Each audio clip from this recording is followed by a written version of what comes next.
Hi, Dan here. Hope you're doing really well. This is my newly refurbished, modified 1982 Ibanez Roadster bass. And if you want to check out the before, I'll put a link to that just above.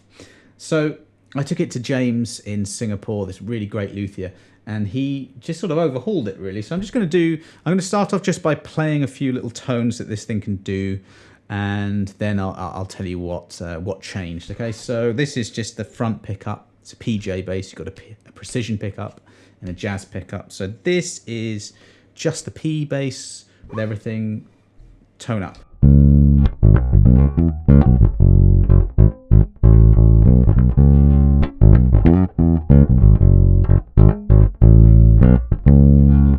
Put the tone back completely now.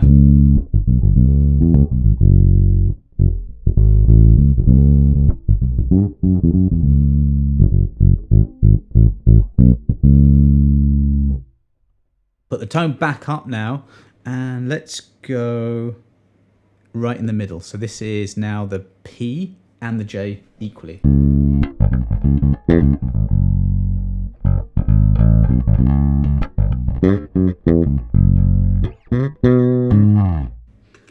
Jazz bass pickup on its own.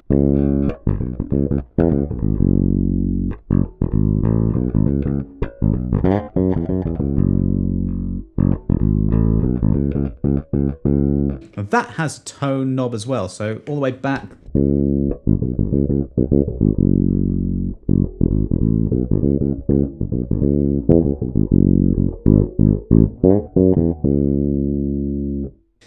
Okay, so at the moment, I quite like the middle both together.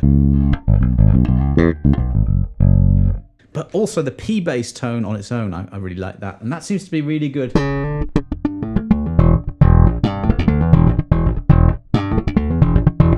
It's a really good slap bass tone. Now I should say that I've got Elite's player strings. They're steel with nickel plated, sort of nickel plating on them. And they are brand new. It sounds really good for slap.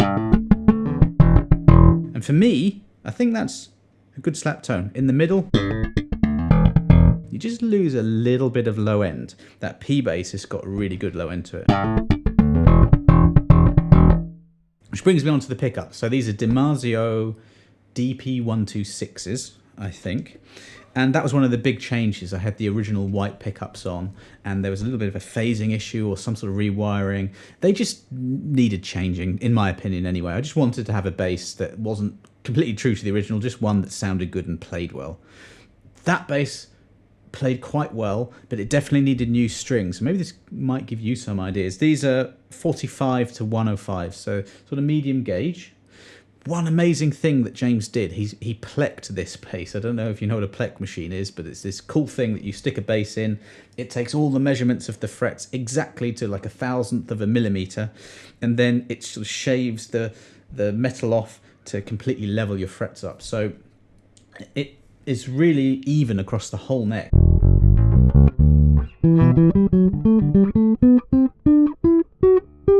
There's no buzzers. That's amazing. So it really plays very, very well now. What else do we have?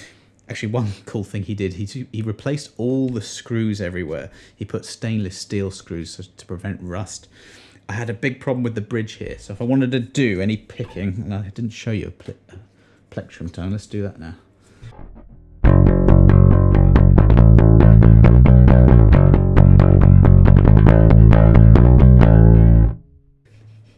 I rest roughly around about the bridge, and the screws were poking up and they really would have shredded my hand. So file those down.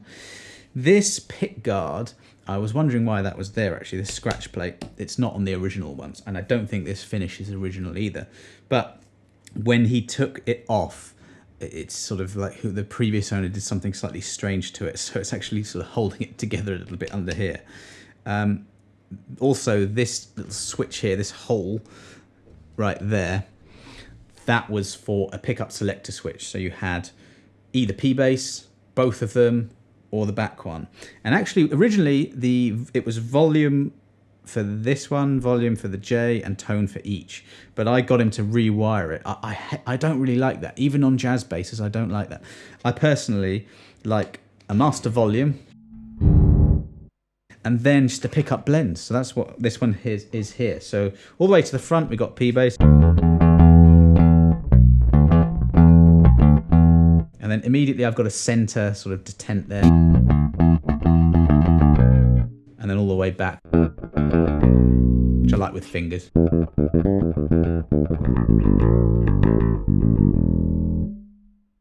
I tend to keep it sort of in the middle or at the front. Now, I chose these pickups literally because the shop I went to had these in stock. That was it. I didn't want to go down too much of a rabbit hole. All I wanted was a really cheap bass. I think I paid about £330 for this.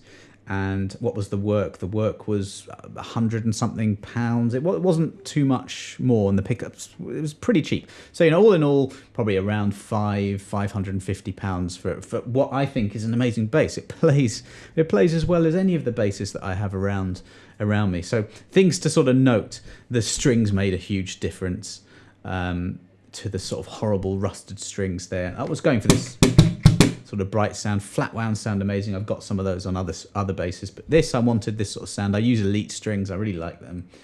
The playability of this bass in the shop felt really good. I wanted a bass that felt really good. But that Plek, that's a bit of a revelation. I'm probably going to get that done on a couple of my other basses. That's made the bass play really evenly across the entire neck. So I think that was a really big deal. What else has happened? Yeah, the pickups now, they just work really well. Perhaps I wouldn't use all the settings on them. PJs I quite like, but as long as it's got at least one good tone, which it has, it's probably got a couple of good tones, I'm happy. So it plays well. It's a really simple bass, and I'm happy. So I did another video on modifying a bass. You might want to check that out. But quite a big fan of buying cheap basses and doing, you know, some little tweaks to them. Not myself. I usually take it to someone who knows what they're doing. If you develop a good relationship with a luthier, they can translate, you know, your playing style into the tweaks that you need to have an instrument that you can really sort of bond with. And I feel like I've got this with this one. So if you have any questions about this or any of the gear, I hope I've mentioned everything. Have I? I don't think anything else has changed. Haven't played it live yet. We're still in the midst of COVID, so who knows when that's going to be, but I probably would do. But you probably see this a bit more on the channel because I'm really enjoying playing it. But any questions, let me know. Otherwise, thanks very much for watching. I'll see you on the next video.